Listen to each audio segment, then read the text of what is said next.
Hello and welcome to our hangout for this third week of Right versus Might in international relations.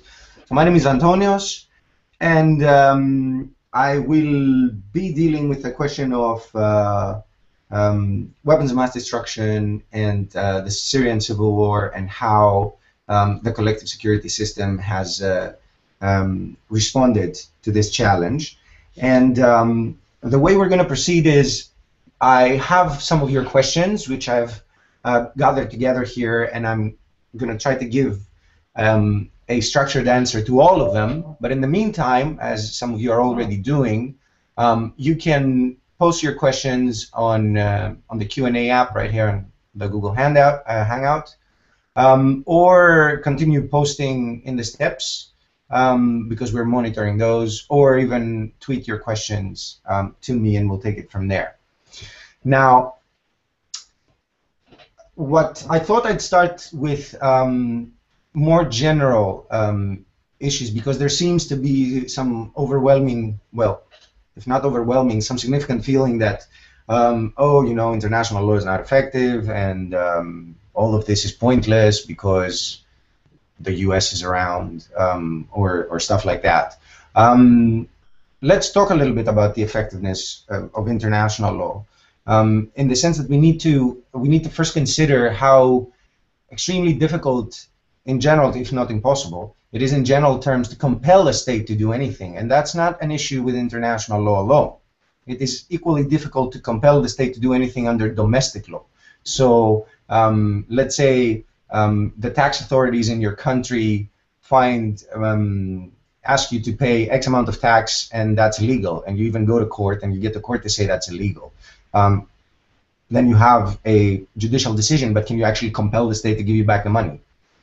It is very, very difficult. The state usually complies voluntarily, but if you sought to compel it, you would find that this is extremely difficult to do. And it's pretty much the same in international law. But in order to get this a little bit more systematized and to understand, we need to focus on the international legal system being a decentralized legal system. And what we mean by this is that states have not, in general terms, created any central institutions to which they have given power to produce law or to enforce that law.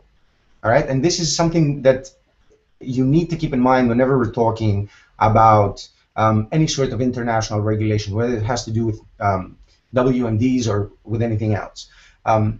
What I mean by this is that in the domestic legal order, you don't make the law yourself. You have centralized that power to a legislative authority, whether it's a parliament or however you might call it. And also, you don't enforce the law alone.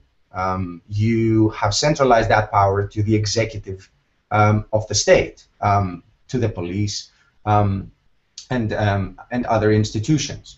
In international law, this hasn't happened. The states have retained their own power to make law. So they make law in a decentralized manner. There's no central institution to make the law. And in the same vein, they generally enforce the law alone. That means, again, in a decentralized manner. There's no central institution for the enforcement of international law.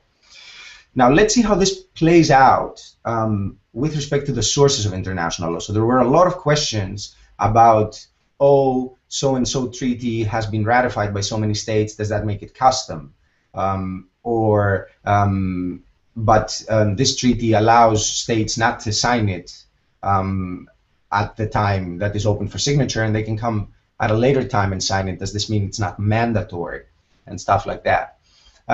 Let's talk a little bit about the sources of international law. So where does international law come from, and how is it made?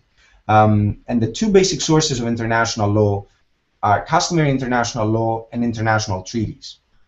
What is customary international law? Customary international law is made in a decentralized manner through general practice, through the practice of states. If states do a particular thing and are doing a particular thing while claiming at the same time that what they're doing is at least allowed or maybe even prescribed by international law, by the law, then that practice will develop into a rule of international law, and that's customary international law. It's basically what states have been doing continuously with a belief, or rather a claim, that what they're doing is legal, effectively does become legal. That customary international law is unwritten. You won't find it anywhere in written form, right? But at the same time, it's binding on all states, whether they participated in the making of that law or not. By contrast, treaties are, again, made by states in a decentralized manner, but they are written, unlike customary international law that's unwritten. But at the same time, they are only binding on those states that become parties to the treaties, on those states, that means who sign and ratify them. So customary international law, created through practice, unwritten, but binding on everyone. Treaty law, treaties, written, so black on white. You read some of them for this week and also for last week when you talked about Guantanamo Bay, but only binding on those states that choose to become parties to them. This is significant. I have a question here that says, there is an article in various conventions which indicates that if you don't sign up immediately, you may sign up at any time in the future, and this seems to weaken the convention. No, not really. The whole point is that because states make law in a decentralized manner, they must consent to that law, right? They must agree to be bound by a rule. Once they agree to be bound by that rule, that's it. They can not easily disengage from that obligation anymore. That is now mandatory. But before they agree to be bound by the rule, they're not bound. It's as simple as that. So what I mean by this is the fact that a treaty says you may join at any time is perfectly logical. All it says is the rules that we have made here are only binding on those states that have explicitly said they agree to them. If we contrast this with customary international law, in customary international law, you don't explicitly agree. You won't go somewhere and sort of solemnly declare that you are now bound by that particular rule. Your consent is implicit, and it's implicit either in the fact that you participate in the relevant practice or in the fact that you don't protest that practice. So, two main sources of international law: customary international law, unwritten but binding on everyone; treaty law, written but only binding on those who explicitly accept it by becoming a party to the treaty. Now,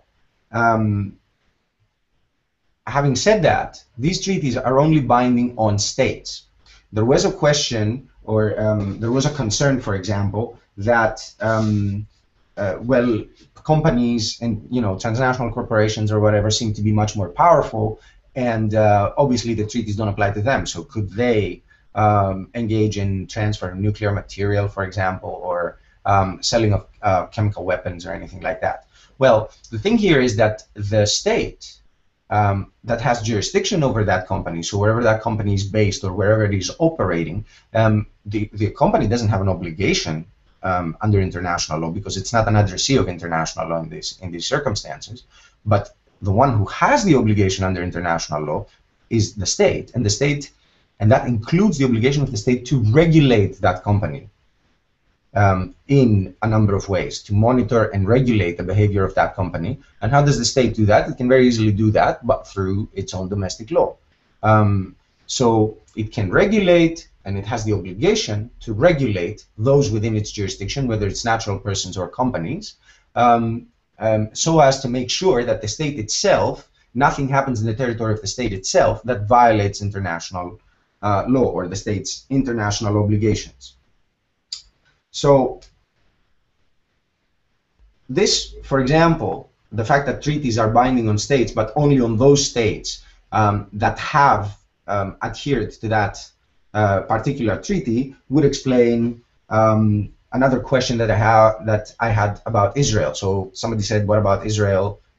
They have undeclared nuclear weapons. Are they bound by the NPT? Are they not bound? Well, Israel is not a party to the Non-Proliferation Treaty. So on the basis of the treaty, they're not bound, and nor do they have to declare that they have nuclear material. or nuclear weapons in any way, because they elected never to become a party to the treaty. Now, while we have that ball in the air, it is important to address the interaction between treaties and custom. So we said two different sources, one binding on everyone, unwritten, the other one written, but not binding on everyone, binding only on the parties. The two sources, however, do interact. And how do they interact? They interact in a number of ways. It is very possible that at some point states will get together and will codify existing customary rules into treaty rules. What this means is that they will look at their practice, they will say, well, we have all accepted this particular obligation. This is an obligation under customary international law, a rule under customary international law. Some of us are going to sit and write it down and put it in a treaty. And so effectively, they codify an existing customary rule into a treaty rule. The two continue to exist independently one of the other, but as a treaty rule, the rule is binding only on the parties to the treaty, but as a customary rule, it is binding on everyone. Even if a particular treaty doesn't codify an existing customary norm, the treaty rule may serve as the basis for the development of a customary rule. So if very many states become parties to the treaty, and then states that are not parties to the treaty also declare that they will follow particular rules in the treaty, or they actually do in practice follow particular rules in the treaty, then these rules have the capacity to become also customary rules of international law. What that means is the treaty rule in and of itself, again, will only be binding on the parties, but the customary rule, which may have the exact same content as the treaty rule because it basically was developed on the basis of that treaty rule, will be binding on everyone. Now, that was a very long introduction in order to come to some specific questions that were raised. One of those questions has to do with, as we said, Israel not being bound by the NPT. Well, Article 6 of the NPT, which requires, or there isn't, an argument can be made that Article 6 of the Non-Proliferation Treaty, which requires those states that have nuclear weapons to engage in negotiations in good faith in order to phase out these weapons, has actually become customary international law.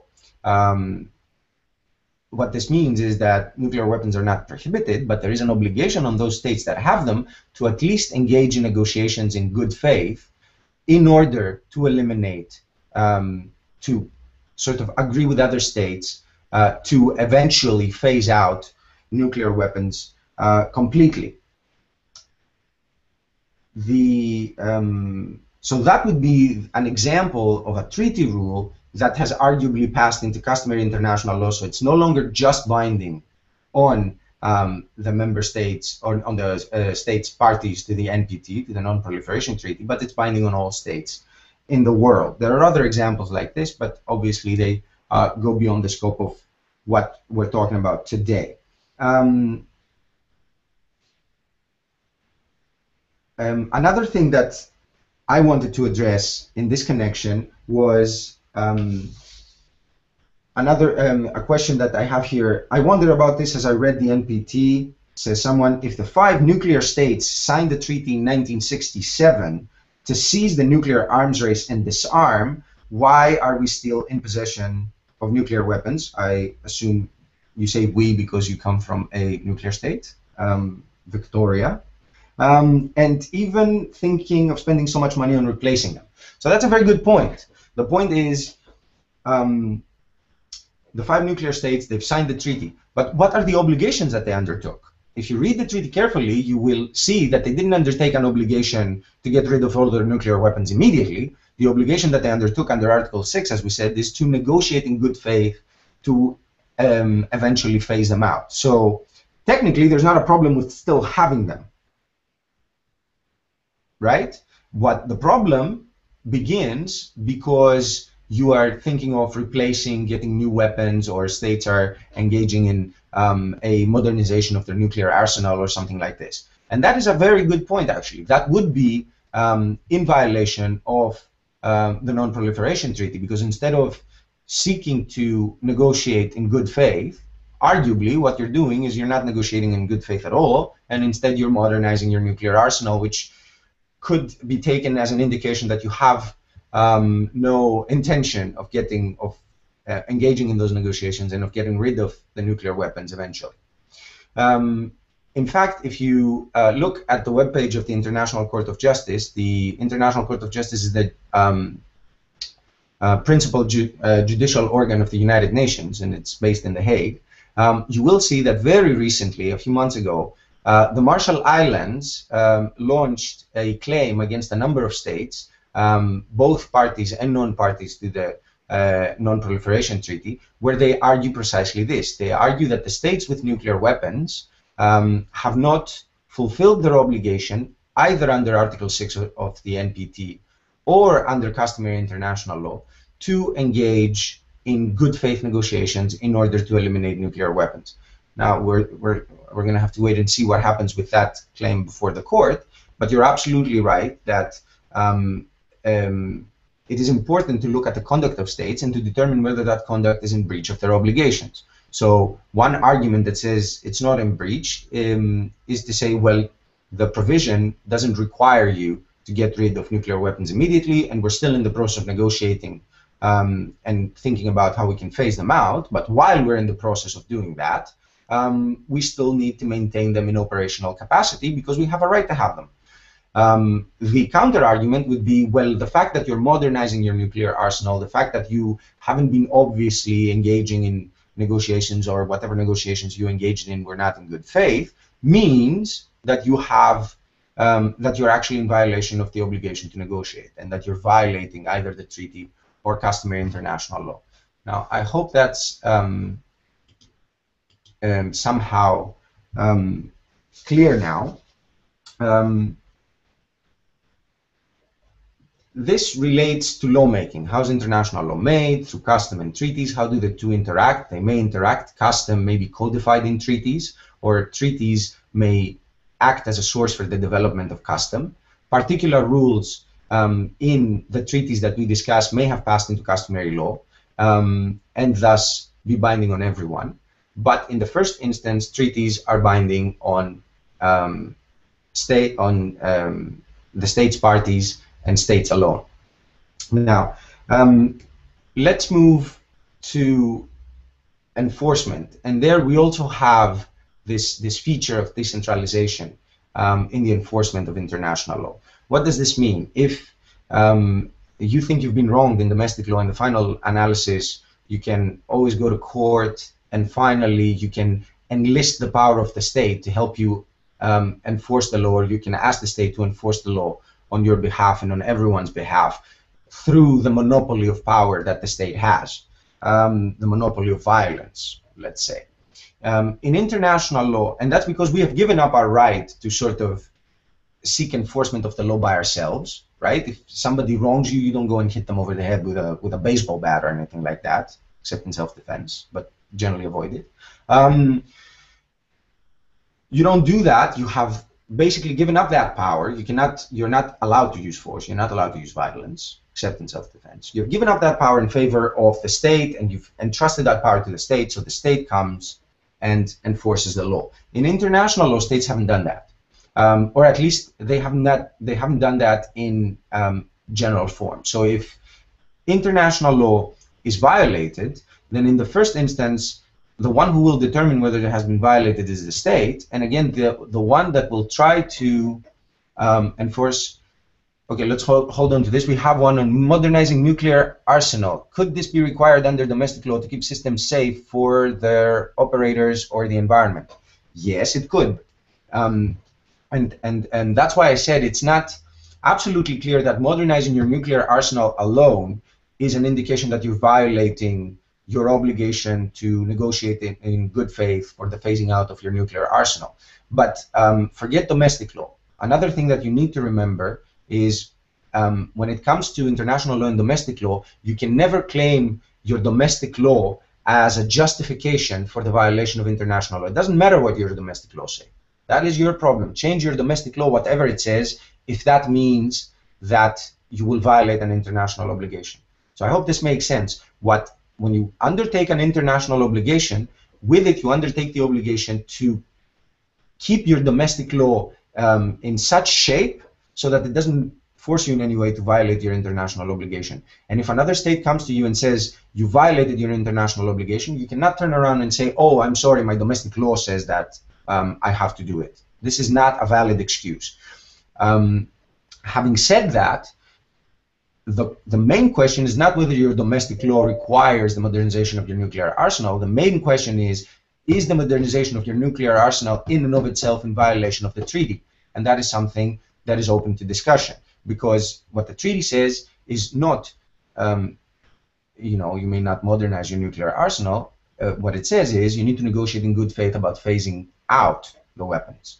Now, if we go back to enforcement, we were talking about earlier about decentralized enforcement. What this means is that because states have not created any institution to which they have given the power to enforce the law, they retain that power for themselves. So if you, as a state, think that another state is violating international law, you have to go to that state and tell them, look, I think you're violating international law. In fact, I'm sure you're violating international law. And I will enforce international law against you. How is this done? This is usually done by taking countermeasures. This is a very dangerous and sort of destabilizing device, but it's the only device that you have. Countermeasures, that's basically a tit for tat. It's you violate international law in a way that injures me. I will violate international law against you in a way that injures you until you stop violating your obligation. So you broke it first. I will break it too until you comply.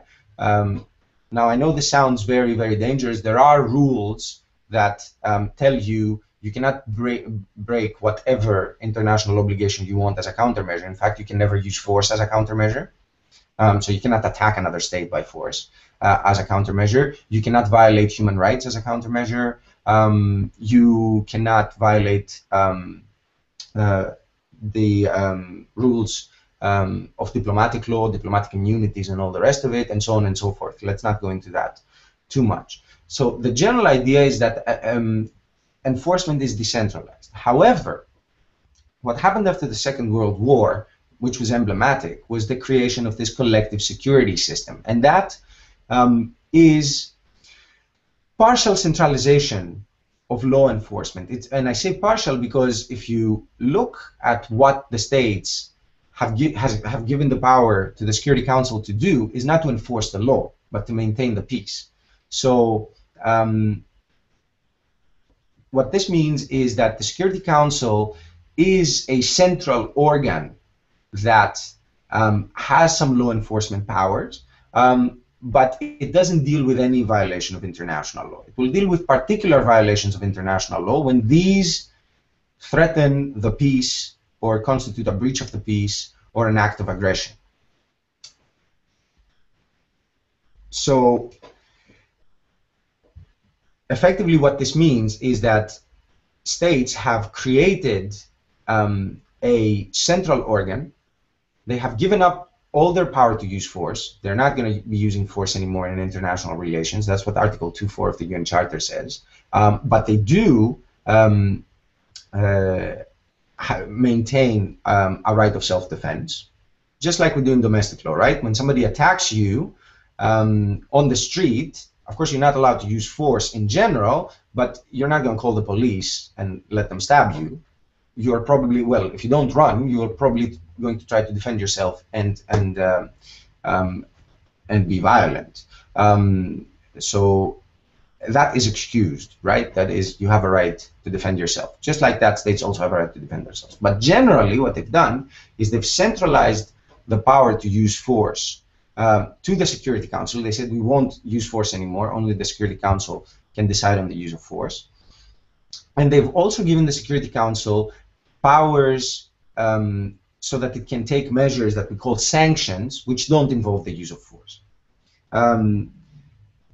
let's take this one by one. How can the Security Council, why is this important in our case? Because if you think that the treaties are not actually enough, or that the control mechanisms in the treaties are not actually enough to police the non-proliferation of nuclear weapons or the prohibition of other weapons of mass destruction, you're probably right. But this is why we have the Security Council, which can step in extreme cases, and that is if a state is violating obligations under these treaties or under customary international law with respect to weapons of mass destruction, and countermeasures by other states or the control mechanisms in the treaties don't seem to be enough, then the Security Council can always say, well, this state now constitutes a threat to the peace, and that allows me to take measures against that state, to impose an embargo against that state, and so on and so forth, or even, in the final analysis, to authorize states to use force against that state. Normally, states cannot use force against a state, but they can be authorized by the Security Council to use force. I'm saying all this because I had this question about Saddam, which I need to find. You can't avoid Saddam in a situation like this, which basically said, where is it? Oh, that effectively, why did states turn against Saddam in the case of Iraq for having weapons of mass destruction? Well, what happened in that situation was that the Security Council decided that Iraq constituted a threat to the peace, and it decided that in 1990 when Iraq invaded Kuwait, and it authorized states to use force against Iraq to remove Iraq from Kuwait, which is what happened in 1991 in the first Gulf War. After that, the Security Council introduced a ceasefire resolution and said, okay, nobody use force anymore. You were authorized to use force against Iraq, but now you can't use force anymore. However, Iraq is still a threat to the peace. And for Iraq to stop being a threat to the peace, it needs to get rid of all its weapons of mass destruction. That is a binding resolution of the Security Council. It creates an obligation for Iraq to get rid of these weapons. So from then on, even if it weren't bound by any international obligation before, which it would be under customary law, but even if not, Iraq was then bound by that Security Council resolution to get rid of those weapons. There was a monitoring system introduced by that resolution where UN monitors would go in and would check that Iraq was complying with that obligation. And Iraq remained under this regime for about 13 years, from 1991 until 2003. And in 2003, the argument was that Iraq had violated its obligation under the Security Council resolution to get rid of its weapons of mass destruction. It kept weapons of mass destruction. For that reason, a number of states, of course, the Security Council was not convinced that Iraq still had weapons of mass destruction. A number of states were not convinced by that, and for that reason, the Security Council did not authorize any intervention, armed intervention in Iraq. However, the US, the UK, and some of their allies firmly believed that that Iraq had still weapons of mass destruction, and violating international law, violating the prohibition of the use of force, and without authorization from the Security Council, used force against Iraq on this, among other pretexts. It turned out, of course, that Iraq didn't have any weapons of mass destruction, but that's another painful story. Now, if we focus on Syria, just to round this all up, then we will see that what happened in Syria was that there was contention that Syria had weapons of mass destruction, that these weapons of mass destruction were being used. You will have read all about this in the articles and the videos that we've posted in the course, but also the links that we give you and so on and so forth. We're not going to go into the facts because we can always disagree about the facts, but what we do know is that the Security Council refused to authorize intervention in Syria. They said that even though the United States was ready to go in and was ready to use force against Syria, the Security Council refused to authorize it, and the United States, instead of following the Iraqi course of action back in 2003, was saying, well, we don't care what the Security Council says, we're not going to do it. We're still going to use force against Iraq. They didn't do that in Syria. Instead, Russia came up and said, look, we haven't exhausted the possibility of resolving this through peaceful means, engaged in intense diplomatic negotiations, and managed to find a solution, which was effectively to make Syria accept the Chemical Weapons Convention with the monitoring system that that convention entails. And of course, Syria remains in the agenda of the Security Council and is also being closely monitored by the Security Council. I want to address one last question or a couple of relevant questions that we've had from on the website.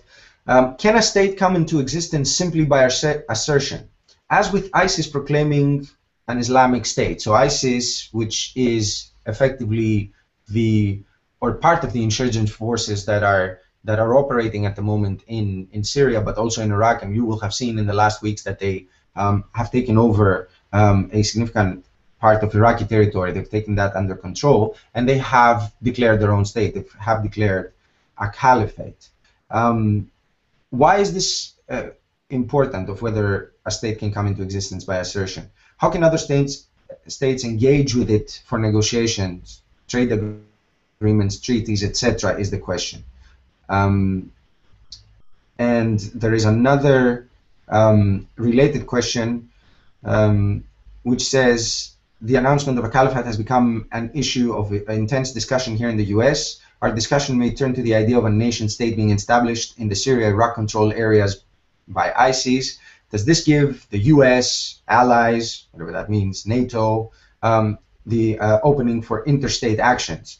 There will be a state entity to engage with, and not just war on terror.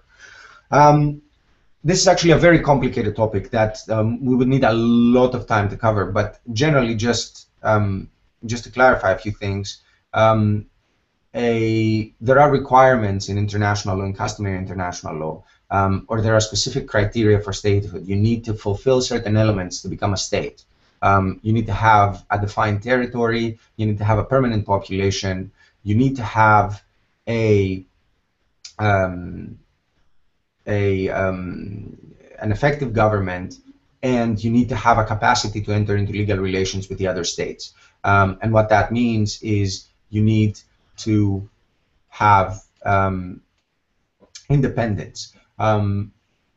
What this means is that technically, if you could show that ISIS maintains control over a defined part of a territory and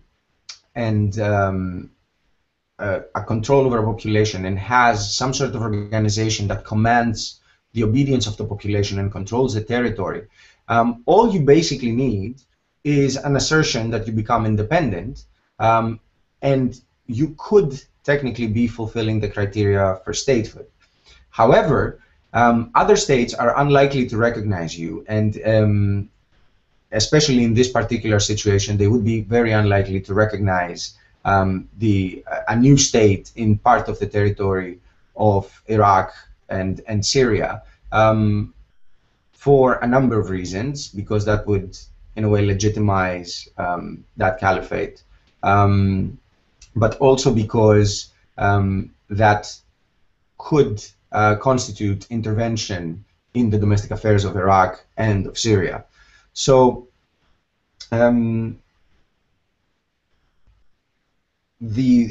answer that I would give to you is that you could theoretically say that they have established a state, and states could start recognizing that state in order to engage into legal relations with that state, even if these legal relations are an armed conflict. But they would probably not do that for a number of reasons. And the thing to remember with recognition of new states is that this is basically a political act, right? So it's not something you have an obligation to do. It's something that you do when you want to engage into legal relations with the other states. So it's not a question of international law whether they will recognize or not in this situation.